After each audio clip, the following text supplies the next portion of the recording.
Hello mga peeps! So, papakita ko lang sa inyo kung paano ko ginawa itong butterfly cake. So, yung mga materials na ginamit ko dito ay binili ko lang sa Shopee. Kaya maraming salamat Shopee! Ayan. So, bumili tayo dito ng pa-butterfly natin.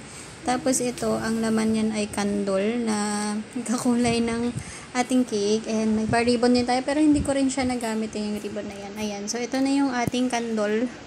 Tapos itong topper naman na to ay may pinagawan lang din ako somewhere dito na malapit lang sa amin. So ito na nga guys, ako ay mag-final coating na ng ating cake na matangkad. Ang size nito ay 8 by 8. So ang flavor nito ay vanilla.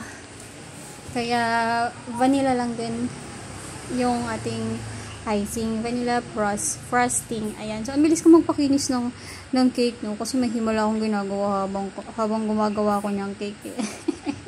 May kasama ako niyan habang gumagawa ako ng cake. Kaya parang, ang bilis-bilis ko lang magpakinis. Ayan. Good vibes lang yung ating cake niyan. Kaya, hindi siya nagpasaway.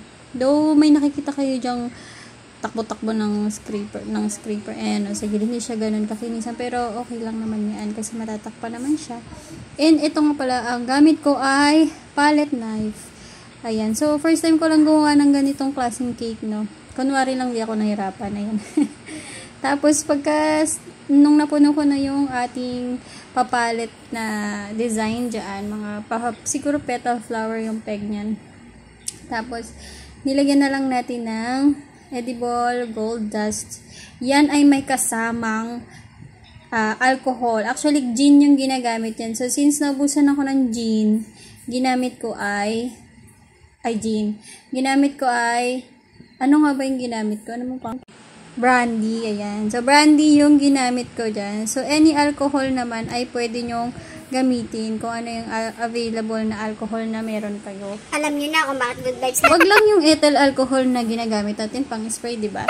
And pagkatapos naman yan, nilagay ko na itong aking flowers na topper. Actually, hindi ako ganun ka-satisfied sa sarili kong gawa kasi yung pinapakopya ni client ay malalaki yung butterfly. So, ayun. Kaya hindi rin ako ganun ka-satisfied. Dun sa aking nagawa daw, dinamihan ko na lang yung butterfly para maganda pa rin naman siya tingnan kahit maliliit lang siya.